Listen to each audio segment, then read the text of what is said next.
I started to feel very, very disrespected. When I covered your mouth, I feel like that made it even worse because I guess it was like me trying to control you in a sense, but I just wanted you to stop being upset. In all my years of watching Love is Blind, I've never heard people talk about sex so much. I think it's a bit too much. I think it's a bit too much. I don't know why, whether it's because they're very free in their discussions in DC or what happened there. I don't get it. And I'm very sad to see the commotion that happened between Tim and Alex. I hope they can overcome this. I hope they can reach an understanding and find a way forward. But anyway, hey there, thanks for stopping by. It's Valerie. Welcome to my channel. If you're new here, don't forget to subscribe, click the like button, turn on the notification bell for when I upload new videos, and definitely leave a comment. In this episode, I'll be reviewing Love is Blind, Season 7, Episode 6.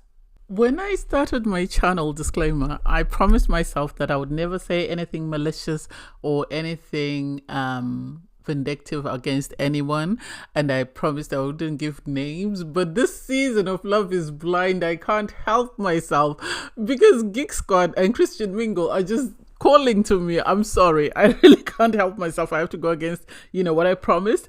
Anyway, so you have all the couples wake up. You can tell who's at sex and who hasn't. Anyway, so we get to see Gareth and Taylor. I love their compatibility. Gareth and Taylor look like a couple that met on a night out or that were matched by someone. They don't look like a couple that met on Love is Blind. I like the fact that they're very realistic and very optimistic at the same time. They're not sugarcoating anything. You can see there's a sexual attraction there, so I wouldn't be surprised if there was physical intimacy. But I like the fact that they had a conversation and Gareth owned up to say, if I had met you in the real world on the hill, I wouldn't have stopped to say hello to you because I would know you're out of my league because I'm just a small country boy and, I would be punching big time. So the fact that I am aligned with you on a lot of things and we match and we're very compatible. Oh, I can't, you can see he's a fan of his wife. You can see he's got the love bug. I wouldn't be surprised if he says I love you before the wedding. They did some paddle boarding. It was nice to see that they're compatible because they had realistic conversations in the sense that they said, we really like each other. We really like spending time around each other. Now it's a matter of, do we like each other enough to make sacrifices to have a relationship that works? Or do we think this is it and we're going to say no on wedding day? Which I liked. Even when they went there on their paddle boards, they were very compatible. So you can see them doing activities outside of just them sitting and talking, which is what I like. Because if you look at past couples like Chelsea and Kwame, they do a lot of physical activities together. They go, sailing and stuff. That's what Chelsea likes. And then they will do stuff that Kwame likes. And so it's nice to see that they can balance each other out. And I really am a fan of Geek Squad. Then we have Christian Mingle. I love them. I love their little date. They were making pasta. So they made some black pasta and then they sat down. They had matching trainers, which was cute. So one of them must have bought for the two of them, which is cute. I like that they as well are very compatible. They look like a couple that met out somewhere and they are now they've been dating for a while and now they're proposed and they're about to get married, same as Taylor and Gareth. And so their compatibility and the idea that they both first two couples would say yes is no doubt to me, unless something seriously happens. But they've both, with Ashley A and Tyler, they were trying to suss out, is there anything that I need to worry about? Is there anything that could happen that might tear us apart? Because at the moment, we're very strong. And I like the fact that, with Ashley, she said, I know my mom, even if she were to say, I don't like him, this, that, and the other, I'll still ask her to take a seat because I would say I know him more than you'll ever know. And with Tyler, he said, yeah, there are a couple of things that might come out. He wasn't always the best partner, but he hopes that his connection with Ashley is enough to sustain them, which I really liked. You have Marissa and Ramses. You know how I feel about them. You could tell they had sex countless times because they said we barely slept. They already had sex during the day and it seems all night long they were up doing that. And so after they have a dance class, and for me it's like, I don't think this was ideal. I think they should have gone for something else, a painting, even quad biking or something that's not leading to them having more sex. And even when they sat down, they didn't even say anything substantial that makes me think that these people have a connection that's outside of the sex. I think that's their foundation. I think that's what they've bonded on. I think the fact that he told her, his star signs is what turned it for her, and this is why she didn't go for Bowden. And now she's, for them to say it's getting better and better, and we can't wait to see the other couples and see what's going on. And it's like, everybody else is focused on building their connection.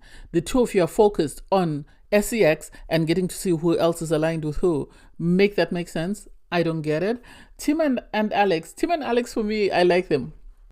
I like the fact that Alex is, in a world of her own. She's easily triggered. Whereas with Tim, he's already said he's not easily triggered. I like that they wind each other up and they're able to balance each other out. They really looked cute. They had the cheapest date, and I don't know why, because they went shopping for a sun hat, and then they sat down and they had corn. They were doing the simplest of things, but it was still amazing in the sense that they were having conversations about what do you see our future as. They were talking about cleanliness and tidiness. And also they spoke about the fact that, Alex needs to hear what her dad says in regards to her husband. I have hope for them. I really hope they work, because it would be nice to see a lot more people say yes on wedding day. So I can't wait to see that.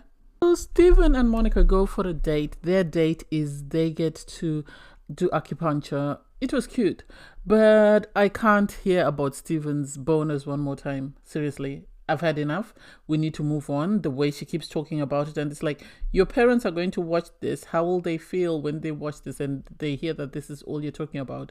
He, I think, wasn't happy about that. I think he wasn't happy about it, but didn't want to say so on camera. So he decided to keep it cute, because when he was asked, he said, I get a boner even if the wind, blows. So he sort of minimized it and made it seem like it wasn't such a big deal that, he had a boner. They spoke about, enjoying each other's company and how they feel about being around one another.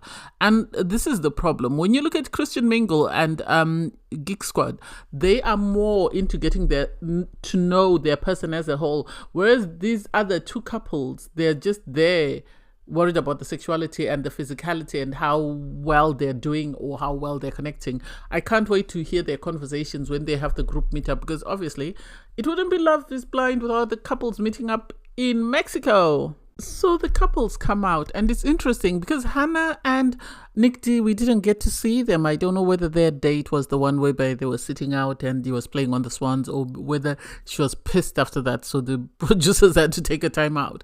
So they're the first couple to come out. You have other couples come out. You have, Monica and Steven. You have Ramses and Marissa. You have Alex and Tim.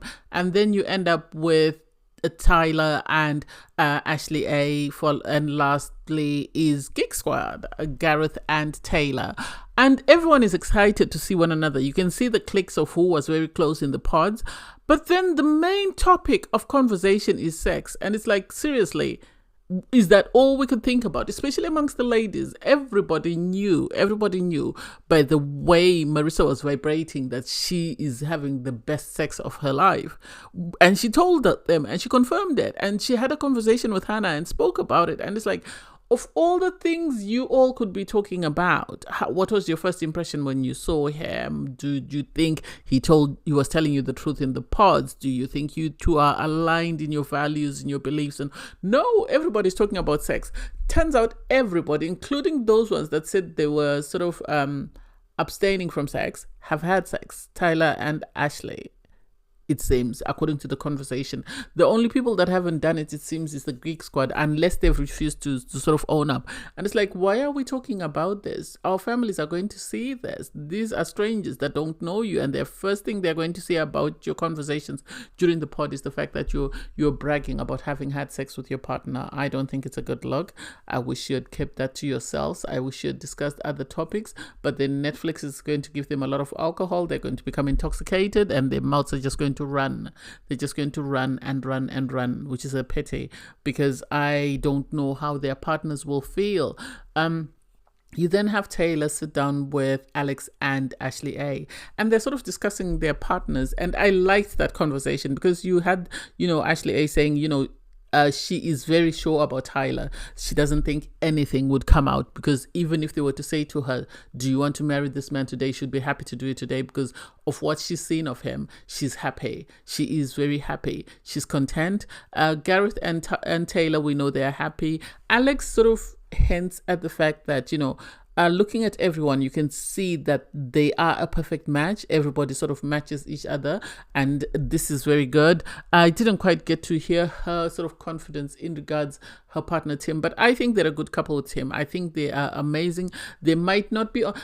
The good thing about the couples is there's this thing that makes them a couple that is totally different from the next couple, and I understand why the producers chose them, because Geek Squad, the producers wanted, highly intellectual people to see how they were able to navigate the process, because to them they were trying to sort of looking at it like an experiment for what it is, as it's expected to be.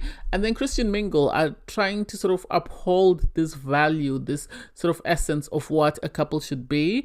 You have Alex and Tim who are sort of, well, they're not all over the place, but they're still sort of trying to suss each other out. They're still trying to see what they discussed in the pods, if it aligns with what is actually happening in real life, which I like. Ramses and Marissa, they're just about sex. And then Hannah and Nick D, I like the fact that all the girls are not impressed with Nick D, because apparently he was giving BDE, and seeing him, people like Monica were put off because he doesn't represent that. He doesn't represent that which he was trying to portray. So they're sort of questioning, how was he selling himself as something that he's not? How did we get to where we are? And it's interesting to see, and it's very sad that when he sees this, he's in for a rude awakening. During Marissa's conversation with Hannah brings out the fact that apparently Nick doesn't want them to discuss sex. He's had a conversation with the producers and he doesn't want them to discuss that. And it makes me question, was he in a relationship when he came onto the show, therefore he doesn't want his partner to know? Why else is he this set on not discussing the fact that they had sex? And so Hannah let it out of the bag that they did have sex. So if he's in a relationship, he's got a lot of questions to answer to his partner then. So the girls decided to interrogate the guys. And it's like, this is messy. They started off with Nick. I think because everybody questioned Nick's motives. I still question Nick's motives. I don't even know why he's on the show. I think he's just there for endorsement deals and for clout. Nothing else. That's just my opinion. They then moved on to Steven. Everybody's heard that Steven is some percentage black, and they've already got different opinions about him. So they asked him, how does it feel to be dating Miss Universe? And he really gave very good answers, I think. And then the guys were sort of sitting back and they were trying not to come, and they were threatened that if you don't come and answer us, then you're not having sex. So you then had Tyler and Ramses run across because, it is what it is, even though Tyler said he was abstaining, and it's like, Tyler, why are we running? Anyway, it was good to hear. I think some of the guys were trying to one-up each other, especially when it came to Ramses and Tyler. Because Tyler said that Ashley makes him feel safe. He's always said this. He's always said this, even in the pods. And so for Ramses to say, I like how she holds me. I like how she holds my vulnerability. And it's like, it's more or less the same thing. It's more or less the same thing. I think you like the fact that you have amazing sex, the two of you. And that's it. I don't know whether there's anything else that's compatible about you. They then had a sit down with Tim. And Tim was ready for them. He's got this alpha essence about him. So they asked him and he said, what do you like about our girl? And he said, the fact that, she's able to sort of give back what I give out, in the sense that he likes somebody who pushes back. So that was cute. I would have loved to hear what Gareth said, but maybe it was too high IQs or maybe it was too academic response. So that's why they didn't show that. And then you have Hannah having a conversation with Nick, because Nick has complained to the guys that he found a list that Hannah made whereby she was sort of writing 10 bullet points about the things that she was concerned about when it comes to Nick. And it's like, Nick is a walking red flag. She needs more than 10 bullet points. In my opinion, she needs 100. The fact that he flirted with a grown woman and didn't, when the woman sort of made a sarcastic remark, he didn't sort of say, no, I don't think that's a good idea. We're here. We've recently got engaged. Please be nice to her. He didn't say all that. All he did was just sit there and smile. And so for him to be offended, I don't get it. They spoke about the fact that all the girls are excited about sex. And he said, except for us. And it's like, well, we've already heard about this. Hannah's already told us. So you might be keeping the secret, but the secret is out of the bag. Sorry. So after the couples mixer, you have everybody return back to their rooms. And so you have Monica having a conversation with Stephen. That relationship is very controlling, and very toxic, I think. I don't want to throw words just in case I misread the situation. Because you have a situation whereby they're sort of Stephen is talking, and then I think Monica got tired of him constantly talking about how she was going to help build him into a better version of himself, how she was going to do this, that, and the other. And she just asked him to put some chips in his mouth, and just so she could get a break from it. And it's like, that's a bit bad. That's not something you should say to someone that you claim to love. Because I think they use the word I love you as a signal to say that's enough, let's stop. I don't think they use I love you in the sense that they really have, strong emotional connection to someone that they can't see themselves doing without. I then was surprised when she said, "Oh, how did you feel about Alex and Tim? What happened there?" And Alex and Tim, for me, I think they have a great connection, but I think they've been very awkward since the reveal, because you have Alex, who was very conscious about her body and was worried that because she feels like she's curvier, she might not be Tim's type. We haven't heard her say anything to him about it, and I wish she had actually addressed that, because I think that's one of the insecurities that she comes with, in the sense that she's looking at all the other girls with their partners and she's thinking, is my partner attracted to me? I think that's a question that she would be asking herself, especially given the fact that she said she is worried that he might be used to petite people and she's not petite. Anyway, you have Hannah having a conversation with Nick D about his list, because obviously she had made a list of the things about him that she questioned, and he felt some type of way about that list, especially the comment about him being delusional. And it's like, the two of you are delusional if you think you're going to work. The two of you will never work. You are not a perfect match. I don't even know why you got to the extent that you got with Hannah, but she should have cut you off when the girls told her to cut you off, but the two of you decided to sort of rebel against the status quo and continue with this relationship, even though you knew it wasn't going to work. Then apparently it seemed there was a commotion between Tim and Alex, because you see them the next day having a conversation. So Tim comes to the apartment. Alex is very she's very humble. As soon as she opens the door, you can tell that she's very sorry. She's very remorseful of whatever she's done. They sit down to have a conversation. They didn't explain every single word of what happened, but I think the producers must have separated them, because it seems when they came back to the apartment, Alex didn't want to say anything. She didn't want to do anything. She just wanted to be on her own. And instead of using her words to tell her husband, she then had a back and forth with him, to the extent that she tried to use her hand to cover his mouth, and he didn't like that, because he has already told her that I'm a non-confrontational guy and it takes a lot to make me angry. And I think seeing this side of her put him off, to the extent that he felt like they were done. They sit down to talk, and she's sort of trying to suss out to see if they can both take responsibility for their actions. And Alex realizes that what she feels is offensive is totally different to what Tim sees as offensive, and they have to accept that and acknowledge that. And she apologizes for whatever she did. He says, given what happened to him, he didn't see any way forward. That's more or less what he implied. And she's sort of trying to grovel and sort of humble herself and sort of get him to sort of understand that she is very remorseful, and get him to try and forgive her, because she ended up hugging him and stuff. And I think he was right to say there are lines. Everybody's got lines that you shouldn't cross. Everybody's got boundaries. And if you cross those boundaries, then there's going to be a problem. I think this is something that they should have discussed before they left the pods. Because yes, I feel like Tim was able to express himself and unburden himself, but I don't think Alex got the opportunity to do that. And sadly, because she didn't get the opportunity to do that, this man doesn't know her as much as she knows him. And their problem is, when they clash, there's a lot of listening to respond. There's not listening to hear what the other person is saying. So I hope they can overcome this, because I think they're a cute couple. Anyway, thanks guys for watching. Please don't forget to like, share, comment, and subscribe. And click the link in my video to watch my review from episode 5. Bye guys.